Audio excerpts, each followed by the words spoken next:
민주당 전북도당이 기초단체장 공천 배제 후보를 확정했습니다. 공천에서 배제된 유력 후보들은 재심 청구와 함께 무소속 출마도 고심하고 있습니다. 코로나19로 연기된 김제 모악산 축제가 오는 29일 개막합니다. 올해는 청춘 가요제와 농특산물 판매 등 10개 프로그램이 사흘 동안 오프라인으로 진행됩니다. 전북도 교육청이 대규모 행사에 대한 사전 안전점검을 실시합니다. 두 교육청 산하기관 행사 가운데 1000명 이상 학생이 참여할 경우 안전점검을 진행하기로 했습니다. 전북 지역 4,900여 명이 코로나19 확진 판정을 받았습니다. 사망자는 6명이 더 늘어 모두 770명으로 집계됐습니다.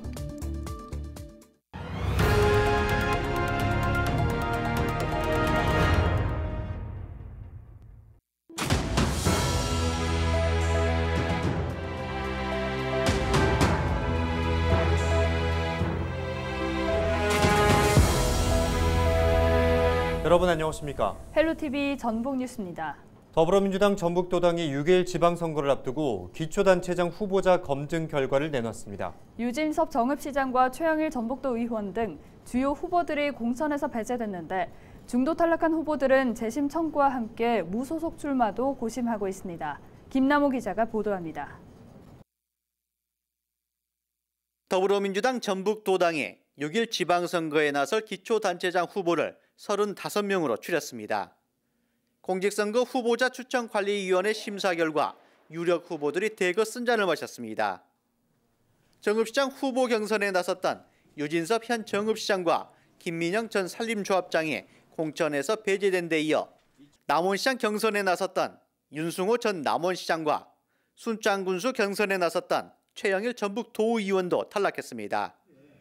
반면 고창군수 경선은 심덕섭 예비후보가, 임실군수 경선은 한완수 예비후보가 각각 민주당 후보로 단수 공천됐습니다. 나머지 10개 시군 기초단체장 후보는 최종 경선을 거쳐 늦어도 이달 안으로 본선 후보를 확정할 계획입니다. 윤준병 민주당 전북도당 공천관리위원장은 유권자들의 높아진 도덕적 감수성을 고려해 심사를 진행했다고 설명했습니다. 심사 기준은 정체성, 기여도, 또 업무 수행 능력, 도덕성, 당선 가능성, 그리고 면접된 내용을 종합적으로 검토했는데 임기 기간 동안에 지자체의 업무 수행에 지장이 없도록 하기 위한 여러 가지 그 가능성, 이런 것들을 염두에 두고 종합적으로 이렇게 심사를 했습니다. 하지만 지역 정치권에서는 적지 않은 후폭풍이 예상됩니다. 공천에서 배제된 예비 후보들은 대부분 재심을 청구할 것으로 파악됐습니다. 아직 결정 안 했어요. 재심해봐야 기각인데 100% 의미 없어. 조금 상황 좀 정리 좀 해보려고 그래요. 제가 그것도 아직 결정 못 하겠어. 조금 얘기해보고. 예, 오늘이나 늦어도 내일 안에는 무조건 해야 하니까요. 준비해서 하려고 합니다. 예, 그거 이제 그 다음에 생각을 해야죠. 네, 지금 재심 신청 준비하고 있어요. 자료랑. 네, 오늘 바로요. 그것은 아직 고려하지 않고 있어요. 이번 민주당 전북도당 공관위의 결정에 대한 재심 청구는 공표 시점 이후 48시간 이내에 중앙당 공직선거 후보자 추천 재심위원회로 신청할 수 있습니다. 재심에서도 기각될 경우 일부 예비 후보자들은 탈당 후 무소속 출마도 고심하고 있어 선거 판도 변화는 불가피할 것으로 보입니다. 헬로TV 뉴스 김나호입니다. 민주당 최도식 정읍시장 예비후보는 주민 1명이 한 가지 체육 종목을 즐길 수 있도록 생활체육을 활성화하겠다고 밝혔습니다. 최 예비후보는 시에서 관리하는 체육시설과 학교 체육시설도 협의해 무료로 개방하는 한편 시 생활체육협의회 내에 청소년과 65살 이상 어르신을 위한 체육회가 별도로 마련될 수 있도록 협의하겠다고 강조했습니다. 민주당 정성주 김제시장 예비후보는 10대 공약을 담은 홍보물을 지역 유권자에게 발송했다고 밝혔습니다. 정 예비후보는 전북권 4대 도시 도약과 농업수도 위상 확립, 10만 인구 재탈환, 양질의 일자리 3,000개 이상 창출 등을 제시했다며 지지를 호소했습니다. 민주당 정호영 김제시장 예비후보가 지난 18일 선거운동을 중단하고 모악산 산불 진화에 동참했습니다. 정 예비후보는 당선될 경우 산불 예방과 하천 관리 등에 더 많은 예산과 인력을 확충하는 한편 국도와 지방도 안전진단과 선형 개량에 만전을 기하겠다고 밝혔습니다. 네, 민주당 권익현 부안군수 예비후보가 재능과 물건 그리고 지식 등을 이웃과 나누는 공유경제 기반을 구축하겠다고 공약했습니다. 권 예비후보는 재선에 성공하게 되면 올 하반기 공유경제 관련 종합계획을 세우고 군민 의견을 수렴한 뒤 조례 제정 등 절차를 거쳐 본격 시행하겠다고 덧붙였습니다. 민주당 김성수 부안군수 예비후보가 선거사무소 개소식을 열고 본격적인 선거운동에 돌입했습니다. 지난 18일 열린 개소식에서 김 예비후보의 배우자인 김은경 여사는 남편이 경선에서 3번이나 실패했지만 지금도 응원하고 있다며 결혼 생활 35년간 단 한 번도 실망하게 하지 않은 남편을 도와달라고 호소했습니다.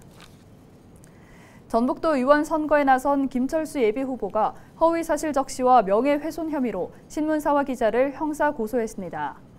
전북도 의원 정읍 시 제1선거구에 출마한 김철수 예비후보는 의정생활 동안 수십억 원의 재산이 늘었다는 언론 보도는 사실이 아니라고 밝혔습니다. 김 예비후보는 허위사실 적시에 의한 명예훼손 등의 혐의로 해당 신문사와 기자를 검찰에 고소하고 손해에 따른 민사소송도 함께 제기할 예정이라고 덧붙였습니다.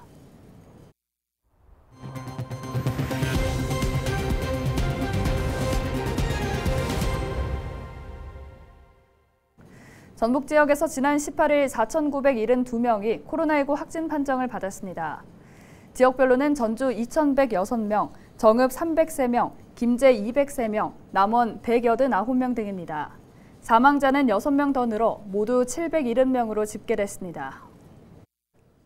코로나19로 연기된 제15회 김제 모악산 축제가 오는 29일 모악산 오토캠핑장 앞 야외 무대에서 개막합니다. 올해 모악산 축제는 청춘가요제와 농특산물 경매, 자동차 극장 등 10개 프로그램이 진행될 예정입니다. 김제시는 사회적 거리두기가 전면 해제되면서 오프라인 방식으로 열게 됐다며 다음 달 3일까지 사흘 동안 열린다고 밝혔습니다. 전북도교육청이 학생들의 안전사고 예방을 위해 대규모 행사에 대한 사전 안전점검을 실시합니다. 전북도교육청은 도교육청 산하기관들이 주장하는 행사 가운데 학생 1,000명 이상이 참여하거나 10개 이상의 전시장 부스를 설치할 경우 안전점검을 진행합니다. 주최 측은 행사 5일 전까지 학생 안전관리 지원단에 안전관리 계획서를 제출하고 점검을 요청해야 합니다.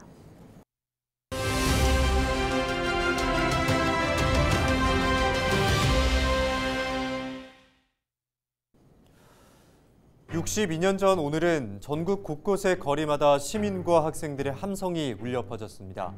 부정선거를 통해 집권을 연장하려는 독재 정권에 대한 항거였습니다.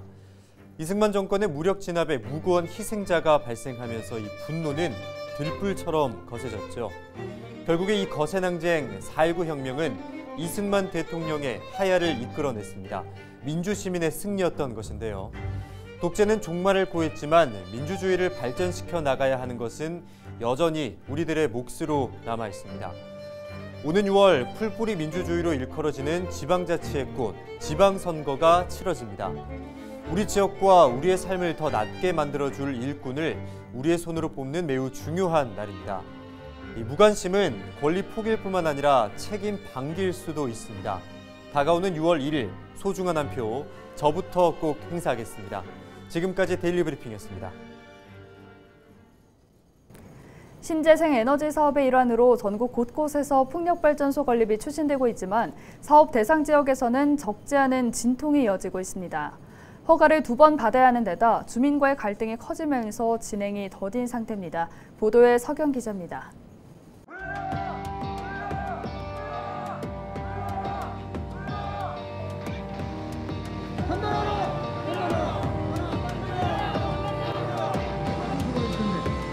풍력 발전기의 소음, 저주파가 우리의 심정과 뇌를 뚫고 육신을 피폐하게 만들 것이다.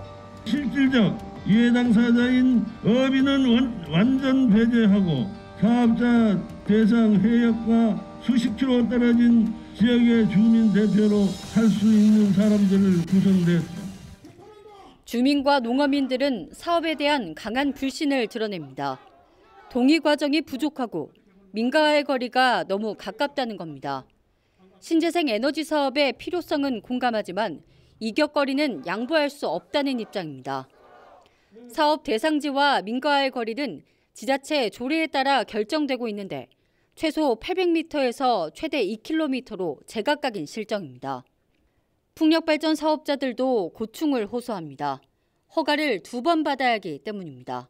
3메가와트 이상 규모의 풍력발전 사업은 먼저 산업통상자원부의 허가를 받고 이후에 지자체에서 개발행위 허가를 받아야 최종적으로 사업을 추진할 수 있습니다. 하지만 주민과의 갈등에 부딪혀 지자체 최종 허가가 무산되거나 지연되는 상황입니다.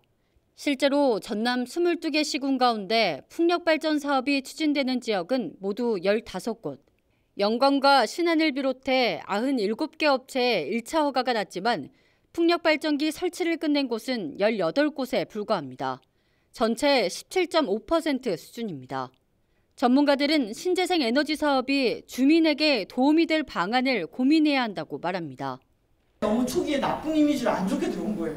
재생가능 에너지가 지역사회에 들어왔을 때 우리가 이 유럽처럼 이 농업과 에너지를 동시에 생산하면서 갈 수 있는 가능성이 있어요.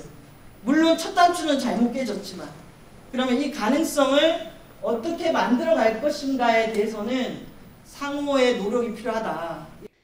주민과 농어민, 사업자 모두의 공감대가 형성돼야 마침내 첫 발을 뗄 수 있는 신재생 에너지 사업. 2050 탄소 중립 정책의 성패는 소통과 이해의 과정에 달렸습니다. 헬로티비 뉴스 서경입니다.